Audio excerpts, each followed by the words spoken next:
स्वराज्याचे सरसंस्थापक छत्रपती शिवाजी महाराज आणि क्रांतीचे महासूर्य भारतरत्न डॉक्टर बाबासाहेब आंबेडकर यांना मानवंदना अर्पित करतो। आज मंचावर उपस्थित जिल्ह्याचे पालकमंत्री माननीय गिरीश बापटजी, महाराष्ट्रामध्ये रणरागिणी म्हणून ज्यांना ओळखलं जातं ते आमच्या पंकजाताई मुंडे, जिल्हाध्यक्ष आमदार बाळाभाऊ हेगडे, बारामतीचे सुपुत्र असलेले लोकप्रिय खासदार श्री अमर साबळेजी, या ठिकाणी विशेषत्वाने आपले नगराध्यक्ष पदाचे उमेदवार सन्माननीय सुनील अण्णा पोटे, युवा मोर्चाचे अध्यक्ष आमदार योगेश केळकर, या ठिकाणी मंचावर उपस्थित सर्व ज्येष्ठ नेते मंडळी, पृथ्वीराज जाचकजी, चंद्रराव तावरेजी, बाळासाहेब गावडेजी, रंजन काका तावरे, अशोक काका देशमुख, संतोषजी काकडे, सतीशजी काकडे, नाना साव, दिलीप खैरे, अविनाश मोटे, यशपाल भोसले, प्रदीप आटोळे, राजेंद्र काळे, मधुकर मोरे, जानराव कवले, केशव चौधरी, भारतीय जनता पार्टी, शिवसेना, आरपीआय, स्वाभिमानी शेतकरी संघटना या सर्व पक्षांचे पदाधिकारी, आघाडीचे पदाधिकारी आणि या ठिकाणी उपस्थित सर्व भगिनी आणि बंधूंनो, जिथपर्यंत माझी नजर चालली आहे मला लोकच लोक दिसत आहेत आणि लोकांच्या या उपस्थितीनं आता या गोष्टीवर शिक्कामोर्तब झालाय की 15 तारखेला बारामतीचे नगराध्यक्ष हे सुनील अण्णा पोटे असतील। ही संख्या परिवर्तनाची नांदी आहे, देश परिवर्तनाकडे चाललाय आणि बारामती देखील त्या परिवर्तनामध्ये निश्चित सामील होणार आहे। बंधू भगिनींनो, जेव्हा आपला देश स्वतंत्र झाला, गांधीजी असं म्हणायचे की भारत गावांमध्ये राहतो, तो ग्रामीण भागामध्ये राहतो। हे खरे होते। 80% भारताची लोकसंख्या गावांमध्ये राहायची, 20% लोकसंख्या शहरांमध्ये राहायची। पण गेल्या 50, 60, 70 वर्षामध्ये ही परिस्थिती मोठ्या प्रमाणात बदलली, मोठ्या प्रमाणात स्थलांतरण झालं, गावाकडनं लोक शहराकडे आली। 2011 साली जेव्हा भारताची जनगणना झाली, त्या जनगणनेनं या महाराष्ट्रातलं शहरीकरणाचं वास्तव आपल्या समोर आणलं। 2011च्या जनगणनेमध्ये आपल्या लक्षात आलं महाराष्ट्राच्या 11,20,00,000 लोकसंख्येपैकी जवळजवळ निम्मे 5-5.5 कोटी लोक हे बारामती सारख्या महाराष्ट्रातल्या 300 शहरांमध्ये राहतात। महाराष्ट्रातली जेवढी जनता ग्रामीण भागात राहते तेवढी जनता महाराष्ट्रातल्या शहरांमध्ये राहते। पण शहरांमध्ये ही जनता येत असताना ज्यावेळी नागरीकरण होत होतं, लोक रोजगाराकरता येत होते, लोक अन्न वस्त्र निवारा, आरोग्य, शिक्षण, रोजगार याकरता शहराकडे येत होते। पण दुर्दैवाने शहरीकरणाचं जे नियोजन करायची आवश्यकता होती ते नियोजन सरकारनं केलं नाही। सरकारला असं वाटायचं की शहरीकरण हा अभिशाप आहे, शहरीकरण हे होऊ नये आणि हा अभिशाप आहे असं समजून शहराचं नियोजन करणं बंद झालं। त्याचा परिणाम असा झाला की एकीकडे लोक तर शहरामध्ये आले, शहरामध्ये राहू लागले, झोपडपट्ट्या तयार झाल्या, पिण्याच्या पाण्याचे प्रॉब्लेम, घनकचऱ्याचे प्रॉब्लेम, सांडपाण्याचे, नाल्यांचे प्रश्न हे त्या ठिकाणी तयार झाले। नियोजनाच्या अभावी सामान्य माणसाच्या जीवनामध्ये अनेक अडचणीचा सामना त्याला करावा लागतो, अशी परिस्थिती तयार झाली। आणि म्हणून पहिल्यांदा या देशामध्ये माननीय नरेंद्र मोदीजींचं सरकार आल्यानंतर माननीय मोदीजींनी सांगितलं शहरीकरणाला अभिशाप समजू नका, शहरीकरणाला शिवाशाप देऊ नका। आता ते झालंय, ते पुन्हा रिव्हर्स करता येत नाही, शहरातल्या लोकांना पुन्हा गावाकडे पाठवता येत नाही। आता आपली शहरं चांगले कशी होतील, अन्न वस्त्र निवारा, आरोग्य, शिक्षण, रोजगार, पिण्याच्या पाण्याची व्यवस्था, सांडपाण्याची व्यवस्था, कचऱ्याचा निचरा, या सगळ्या बाबी आपल्या शहरांना कशा मिळतील अशा प्रकारचं शहरांचं नियोजन केलं पाहिजे. मोदीजी असं म्हणाले, आपल्या देशाच्या सकल उत्पन्नापैकी 65% उत्पन्न शहरांमध्ये तयार होतं. वस्तू आणि सेवांची निर्मिती शहरांमध्ये होते. मग हे 65% सकल उत्पन्न सार्वजनिक क्षेत्रामध्ये आपण जर तयार केलं तर आपली शहरं बदलतील. शहरामध्ये अन्न, वस्त्र, निवारा, आरोग्य, शिक्षण, रोजगार, सर्व प्रकारच्या सोयी सुविधा या त्या ठिकाणी प्राप्त होतील. आणि म्हणून पहिल्यांदा देशातल्या सरकारनं शहरांकरता कार्यक्रम हातामध्ये घेतला.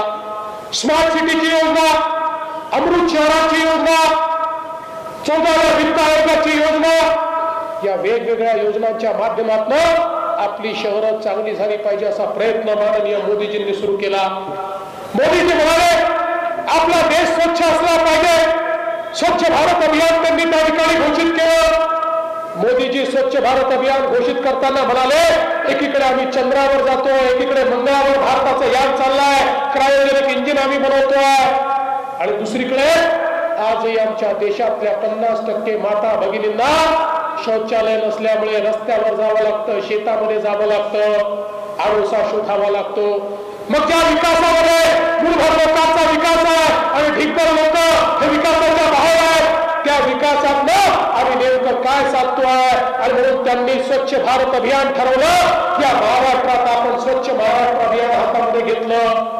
मला आश्चर्य वाटतं, 50-50, 60-60 वर्ष ज्यांनी या महाराष्ट्रावर सत्ता केली, त्यांच्या सत्तेच्या कालावधीमध्ये महाराष्ट्रातल्या 300 शहरांपैकी एकही शहर ते हगणदारी मुक्त करू शकले नाही. आपलं सरकार आल्यानंतर भाजपच्या सरकारनं गेल्या 1.5 वर्षामध्ये महाराष्ट्रातल्या 300 शहरांपैकी 100 शहर हगणदारी मुक्त केले. आणि डिसेंबर 2017 पर्यंत संपूर्ण महाराष्ट्रातली सगळी 300 शहरं आम्ही हगणदारी मुक्त करणार आहोत.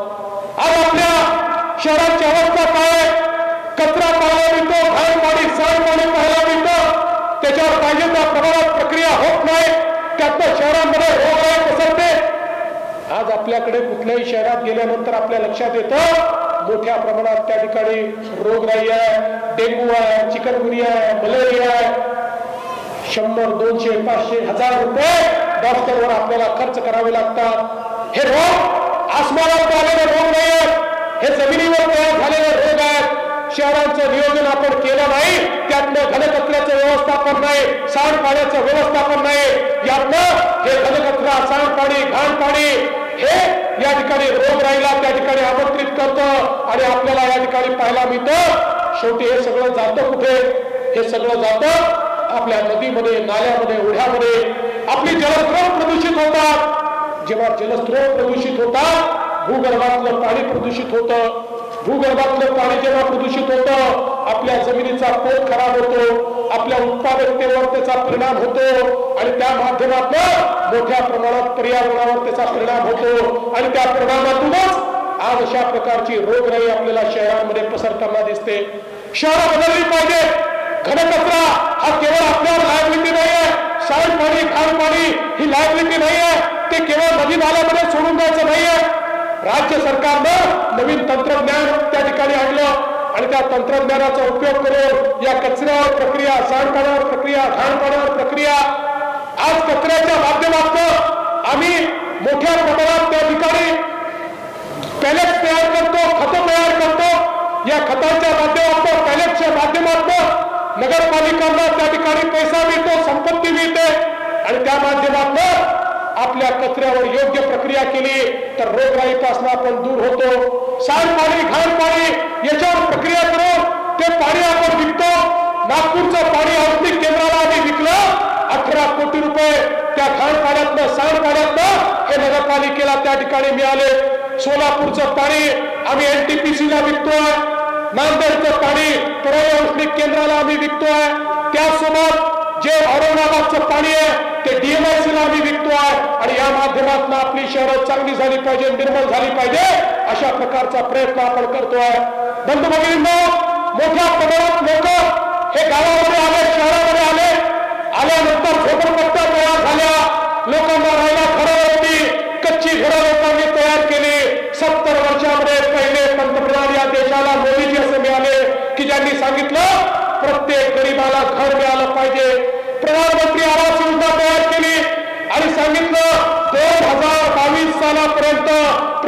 झोपडपट्टीमध्ये राहणाऱ्या व्यक्तीला पक्क घर मिळालं पाहिजे. पण या ठिकाणी पोटेजी या महाराष्ट्रामध्ये आपल्याला 2022 पर्यंत थांबायचं नाही आहे.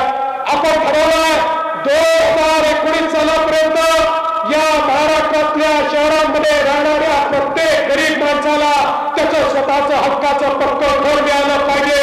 जो झोपडपट्टीमध्ये राहतो त्याला पक्क घर मिळालं पाहिजे. आणि मी तुम्हाला विनंती करतो, या ठिकाणी ज्याच्याजवळ घर नाही, जो बेघर आहे, जो कच्च्या घरामध्ये राहतो, त्याची जात पाहू नका, धर्म पाहू नका, पंथ पाहू नका, भाषा पाहू नका. प्रत्येक गरीबाकरता ही योजना माननीय पंतप्रधानांनी तयार केली आहे.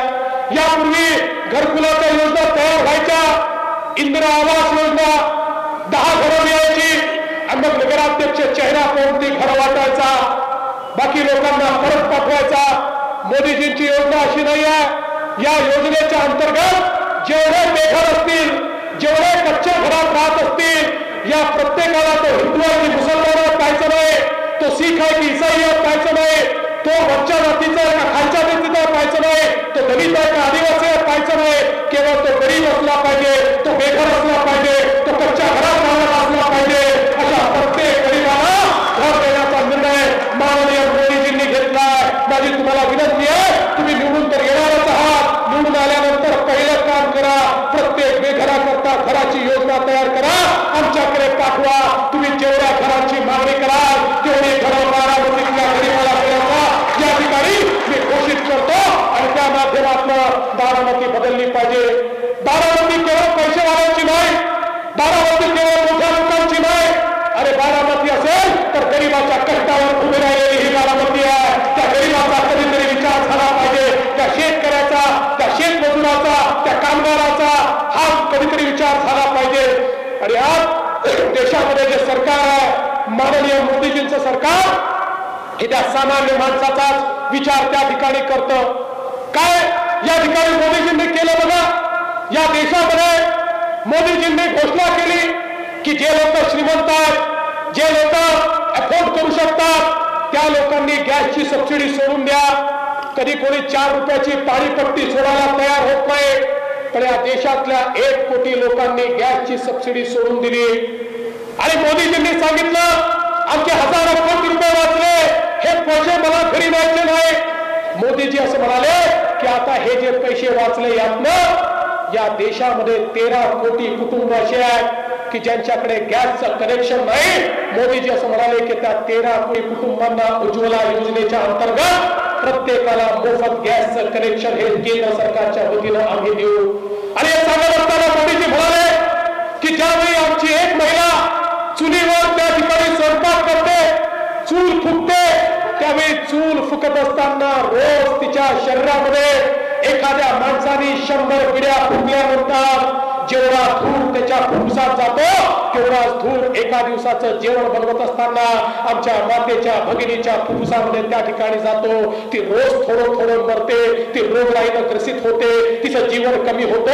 मोदीजी म्हणाले मी माझ्या लहानपणी एका छोट्याशा खोलीमध्ये राहत असताना माझ्या आईला पाहिला, ती खोकत चूल फुकत त्या ठिकाणी जेवण बनवायची. त्याच खोलीत आम्ही बसून जेवायचो, आम्ही देखील खोकायचो. त्या धुरामुळे आमच्या फुफ्फुसामध्ये धूर जायचा. जे माझ्या मातेला भोगलं ते इतर कुठल्याही मातेला मी भोगू देणार नाही. आणि म्हणून मोदीजींनी सांगितलं आता प्रत्येक मातेकरता 13 कोटी कुटुंबांकरता या ठिकाणी मोफत गॅसचं सिलेंडर देण्याची घोषणा हे माननीय मोदीजींनी केली. या देशामध्ये ही एवढी मोठी तरुणाई आहे. या तरुणाईला हाताला काम हवाय. अरे धनदानग्यांना तर कोणीही कर्ज देतं, तर माझा पान ठेलेवाला, हात ठेलेवाला, चहा ठेलेवाला, स्कूटर मेकॅनिक, मोटर मेकॅनिक याला कर्ज कोण देतात? तो जर बँकेमध्ये गेला तर बँकेचा चपराशी त्याला बाहेर पाठवून देतो. चुकून जर बँकेमध्ये प्रवेश मिळाला तर मॅनेजर त्याला विचारतो तुझ्याजवळ तारण आहे का? तो म्हणतो तारण नाही. तुझ्याजवळ गॅरेंटर आहे का? तो म्हणतो गॅरेंटर नाही. बँक मॅनेजर म्हणतो मग ही बँक तुझ्या करता नाही. तो तुला सांगतो तू या बँकेत निघून जा, तुला आम्ही कर्ज देऊ शकत नाही. मोदीजींनी सांगितलं अरे मोठ्या माणसाला तर कोणी कर्ज देतं, पण मोदीजींनी मुद्राची योजना काढली आणि सांगितलं की ही मुद्राच्या योजनेमध्ये हात ठेलेवाला, पान ठेलेवाला, चहा ठेलेवाला, scooter mechanic, motor mechanic, rewinding करणारा, ITS झालेला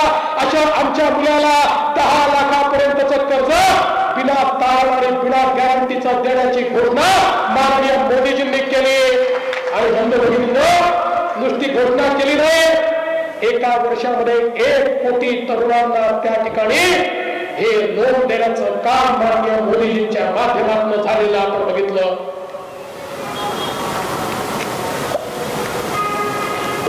आज याकरता पाणी पितोय की 15 तारखेला 14 तारखेला राष्ट्रवादीला पाणी मारणार आहे.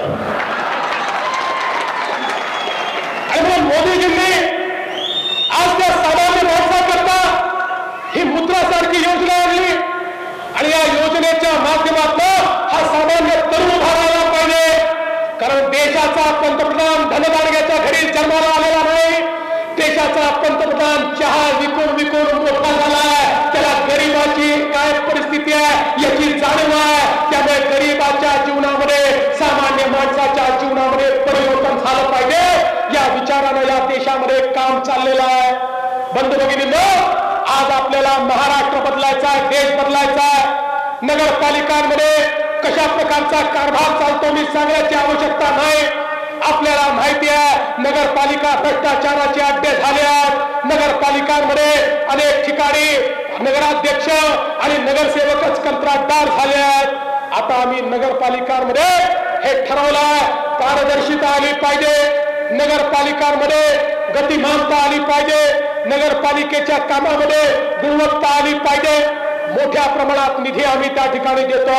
1000-1500 कोटी रुपयाचा नगर विकासचा पैसा आता 4-4.5 कोटी रुपयापर्यंत आम्ही नेलाय.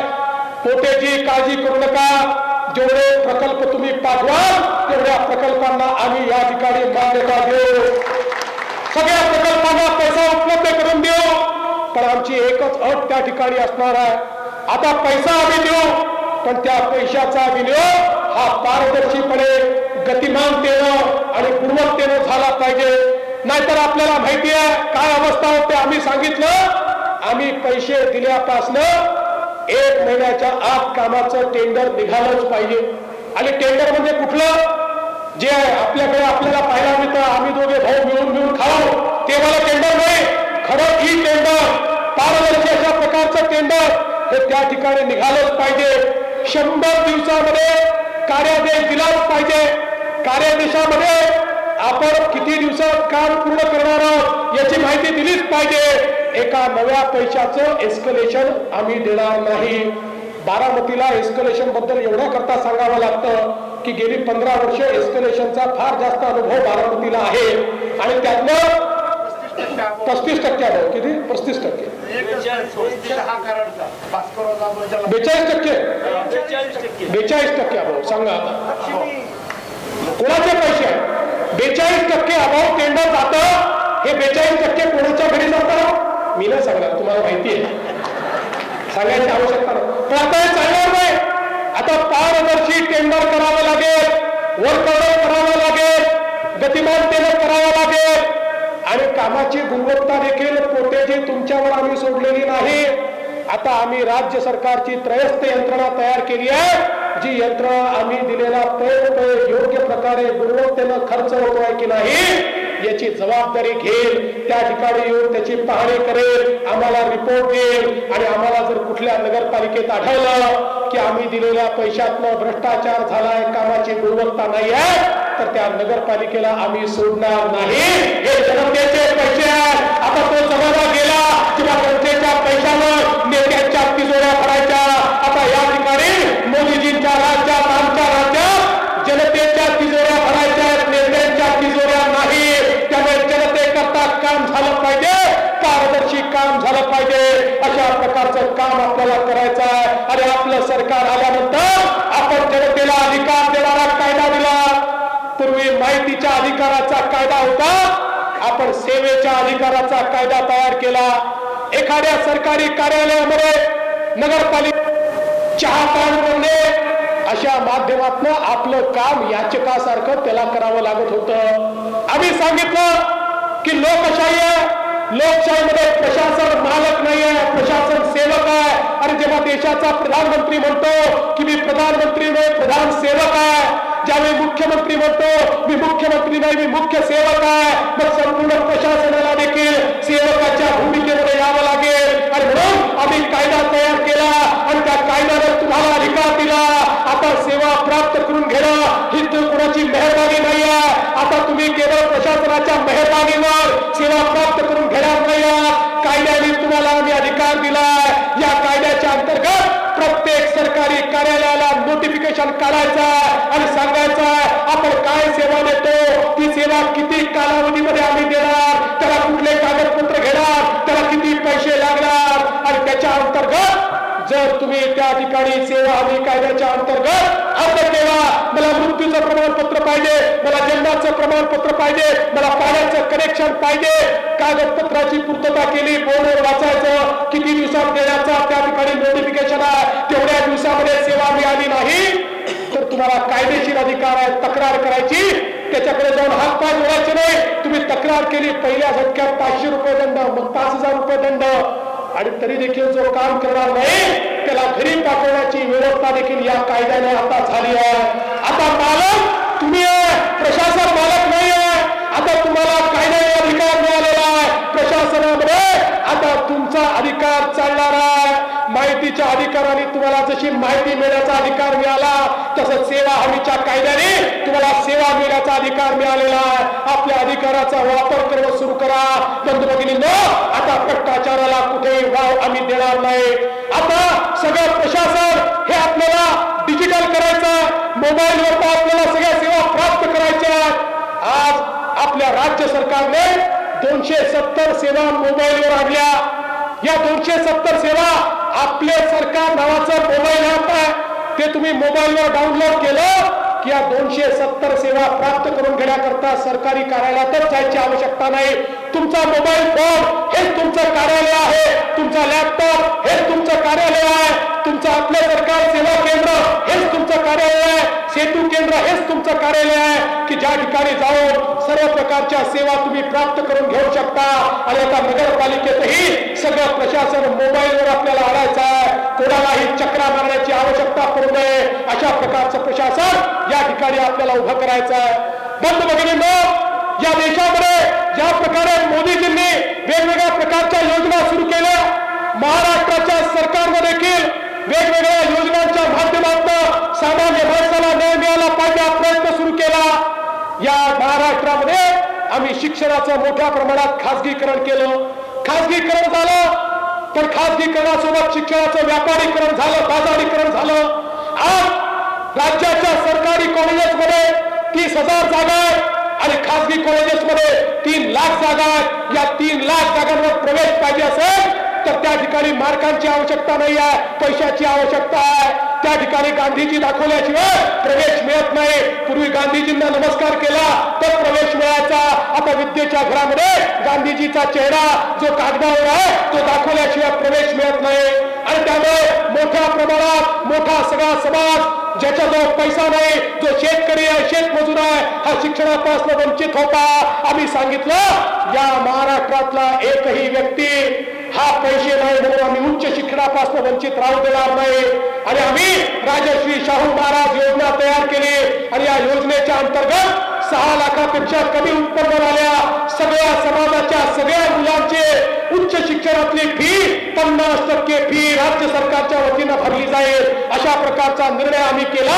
आणि या सगळ्या 3 लाख जागांवर सामान्य माणसाच्या मुलाला त्या ठिकाणी प्रवेश मिळेल ही व्यवस्था केली. प्रवेश मिळाला तरी राहायचं कुठे, खायचं काय ही समस्या होती. अल्पभूधारकाचा मुलगा असेल, शेतमजुराचा मुलगा असेल, या ठिकाणी मजुरी करणाऱ्याचा मुलगा असेल, आम्ही सांगितलं त्याची काळजी करण्याची आवश्यकता नाही.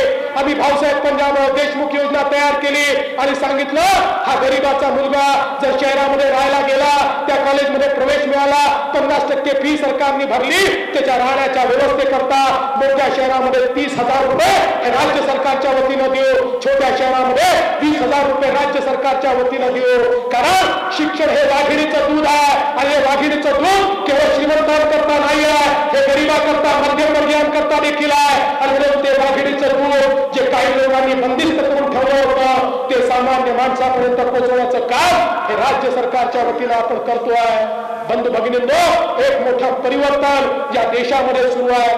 पंकजाताईंनी मगाशी उल्लेख केला, या देशामध्ये काळा पैसा आणि भ्रष्टाचाराच्या विरुद्ध माननीय मोदी साहेबांनी लढाई सुरू केली. या देशाच्या विकासामध्ये सगळ्यात मोठा अडचण काही असेल, सगळ्यात मोठा अडथळा काही असेल तर तो काळा पैसा आणि भ्रष्टाचार होता। या महाराष्ट्रामध्ये आपण बघितलं इतके घोटाळे झाले, घोटाळेबाजांनी घोटाळे केले नसते तर आज महाराष्ट्राची ही अवस्था राहिली नसती। शेतकऱ्याला पाणी मिळालं असतं, सिंचन मिळालं असतं, तर या महाराष्ट्रामध्ये घोटाळ्यांची मालिका झाली। त्यामुळे आता हा घोटाळा, हा काळा पैसा, हा भ्रष्टाचार या ठिकाणी बंद केला पाहिजे आणि म्हणून मोदी साहेबांनी त्या काळ्या पैशाच्या विरुद्ध लढाई सुरू केली। 8 तारखेच्या रात्री मोदी साहेबांनी 500 आणि 1000च्या नोटा रद्द केल्या। मला याची कल्पना आहे, 500 आणि 1000च्या नोटा रद्द झाल्यामुळे तुम्हाला आम्हाला देखील थोडा त्रास सहन करावा लागतोय। तर मोदीजींनी सांगितलं 50 दिवस त्रास सहन करा, 50 दिवसामध्ये काळ्या पैशाचा खात्मा करतो, मग 50 वर्ष देशाला मागे पाहावं लागणार नाही, हा देश विकासाच्याच बाजूने जाईल। बंधू भगिनींनो, काळ्या पैशावर एक तीर मोदीजींनी चालवला आणि 3 निशाणे त्यातनं साधले।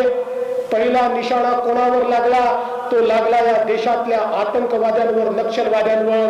ज्या आतंकवाद्यांनी, नक्षलवाद्यांनी याच देशामध्ये काळे धन कमवलं, काळे काम केले, काळा पैसा जमवला, हजारो कोटी रुपये जमिनीमध्ये पुरून पुरून ठेवले, त्याच पैशाच्या भरोशावर याच देशामध्ये अस्थिरता करायची, बॉम्बस्फोट करायचे, गोळीबार करायचा, काश्मीरमध्ये गोळीबार करायची, या देशाचे तुकडे करायचा प्रयत्न करायचे।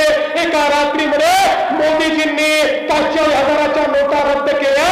त्यांनी काढून ठेवलेला सगळा पैसा रद्दीचा कागद झाला।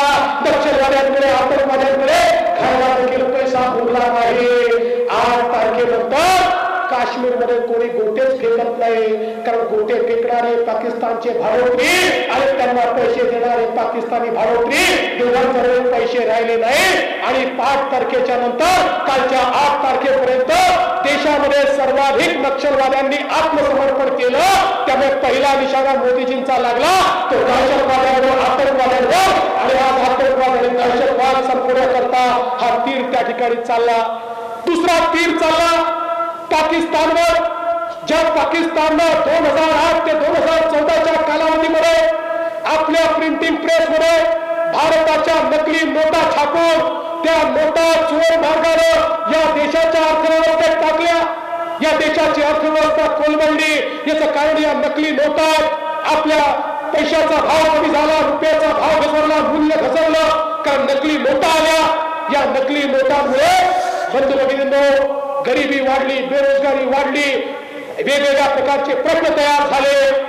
एका रात्रीमध्ये मोदी साहेबांच्या निर्णयामुळे या देशातल्या सगळ्या नकली नोटा रद्दीचा कागद झाल्या आणि आज देशामध्ये पाकिस्तानने पाठवलेली एकही नकली नोट शिल्लक राहिलेली नाही। आणि तिसरा तीर कोणावर चालला? तिसरा तीर चालला त्या लोकांवर ज्यांनी भ्रष्टाचाराच्या मार्गातनं हजारो कोटी रुपये कमवून ठेवले होते। पैसा कमावणं वाईट नाही आहे, पण भ्रष्टाचाराच्या मार्गाने कमावणं वाईट आहे।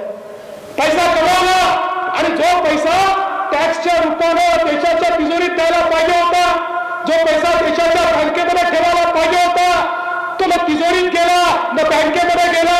हा पैसा दाबून आपल्या गोदामामध्ये, आपल्या तिजोरीमध्ये, आपल्या गादीखाली, आपल्या उंचीखाली, आपल्या पलंगाखाली दाबून या लोकांनी ठेवला। एका रात्री मोदी साहेबांनी यांचा पैसा इतका काळा केला की आता तो पैसा बाहेरच येऊ शकत नाही। काळ्या पैशावाल्यांचं तोंड काळं करण्याचं काम, भ्रष्टाचाराचं तोंड काळं करण्याचं काम माननीय मोदी साहेबांनी या ठिकाणी केलं। बंधू भगिनींनो, विचार करा, एका महिन्यामध्ये देशाच्या बँकांमध्ये 11 लाख कोटी रुपये आले। 11 लाख कोटी कुठे होते पैसे? कोणाजवळ होते? कोणी लपून ठेवले होते का? बाहेर येत नव्हते। आता 11 लाख कोटी रुपये आल्यानंतर हा पैसा काही मोदी साहेब घरी घेऊन जाणार नाही, हा काही त्यांच्या घरी जाणार नाहीये। हा पैसा गुंतवला जाईल, यातनं कर्ज मिळेल, यातनं मत्ता तयार होईल, यातनं इन्फ्रास्ट्रक्चर तयार होईल। बंधू भगिनींनो, हे 11 लाख कोटी रुपये जे काही लोकांनी दाबून ठेवले होते, आता या महाराष्ट्रातल्या आणि देशातल्या दीन दलित, गोर गरीब, आदिवासी, शेतकरी, शेतमजूर, अल्पसंख्याक महिला या सगळ्यांच्या उत्थानाकरता, त्यांच्या विकासाकरता, वेगवेगळ्या योजनांवर खर्च करण्याकरता आता 11 लाख कोटी रुपये आपल्या देशाच्या बँकेमध्ये आले आहेत। बंधू भगिनींनो, एका रात्रीमध्ये मोदीजींनी जो तीर चालवलाय, कालपर्यंत भ्रष्टाचार करून काळ्या पैशाच्या भरोशावर जे धन्ना सेठ म्हणून तुमच्या समोर ताट मानेने उभे होते, आता ते खान मानेने तुमच्या समोर आहे आणि तुम्हाला चिंता करण्याची गरज नाही आहे. तुमचा हरामाचा पैसा नाही आहे, मेहनतीचा पैसा आहे. मेहनतीने कमवलेला एकूण एक पैसा हा सुरक्षित आहे. त्यामुळे आज तुम्ही ताट मानेने उभे आहे आणि कालपर्यंत जे भ्रष्टाचारी तुमच्यावर मिजाज करत होते ते खाली मान घालून आज बसले आहे. एका दिवसात ही कमया माननीय मोदीजींनी केली आहे. बंधू भगिनींनो, देश बदलतोय, महाराष्ट्र बदलतोय.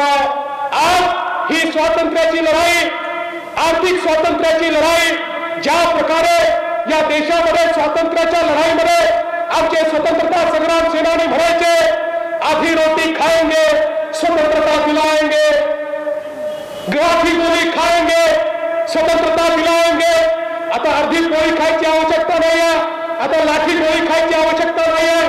केवळ 50 दिवस मोदीजींचे सैनिक बनून या देशातल्या काळ्या पैशाच्या विरुद्ध चाललेल्या लढाईमध्ये थोडा त्रास जर आपण सहन केला तर यानंतर हा देश आर्थिकदृष्ट्या इतका संपन्न होईल की या देशामध्ये गरीब आणि अमीर यांच्यामधली जी दरी आहे ती दरी संपेल आणि या देशातल्या सामान्य नागरिकाला, या देशातल्या शेतकऱ्याला, शेतमजुराला त्या ठिकाणी न्याय मिळेल, सामान्य बेरोजगाराला रोजगार मिळेल. आणि म्हणून ही आर्थिक परिवर्तनाची नांदी आता देशामध्ये आहे, आर्थिक परिवर्तनाची नांदी आता महाराष्ट्रामध्ये आहे. माझा तुम्हाला सवाल आहे, या बारामतीमध्ये तुम्ही परिवर्तन करणार आहात की नाही? या मंथनातलं जे अमृत निघतंय ते अमृत बारामतीपर्यंत पोहोचणार आहे की नाही? बंधू भगिनींनो, आता या लढाईतनं आपल्याला मागे राहता येणार नाही. आज या निमित्ताने आपल्याला एवढीच अपील करण्याकरता आलो आहे की आता बारामतीमध्ये परिवर्तन घडलं पाहिजे. विकासाच्या या यात्रेमध्ये, देशाच्या स्वच्छतेच्या यात्रेमध्ये, काळ्या पैशाच्या विरुद्धच्या लढाईमध्ये, भ्रष्टाचाराच्या विरुद्धच्या लढाईमध्ये बारामतीची साथ मागण्याकरता आम्ही आलो. या ठिकाणी पोटे असतील, आमचे सगळे उमेदवार असतील, हे उमेदवार हे या ठिकाणी मोदीजींचा चेहरा समोर ठेवून आणि भ्रष्टाचाराच्या विरुद्ध, काळ्या पैशाच्या विरुद्ध जी लढाई चालली आहे त्या लढाईचे हे प्रतीक आहे.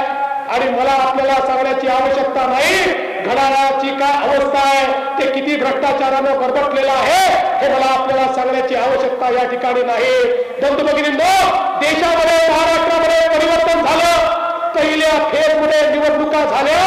147 नगरपालिकांपैकी 65 ठिकाणी भारतीय जनता पक्षाचे नगराध्यक्ष निवडून आले. राष्ट्रवादीचे 20 ठिकाणी देखील निवडून येऊ शकले नाही. 1,00,000पेक्षा जास्त आपले नगरसेवक निवडून आले. लोकांनी परिवर्तन स्वीकारलं. आता बारामतीने देखील हे परिवर्तन स्वीकारलं पाहिजे आणि त्या दृष्टीनं आपण या ठिकाणी आघाडी आणि आपली भारतीय जनता पार्टी ज्यांच्या उमेदवारांना या ठिकाणी निवडून द्या, त्यांच्या चिन्हांवर या ठिकाणी बटन दाबून बारामतीमध्ये परिवर्तन घडवा.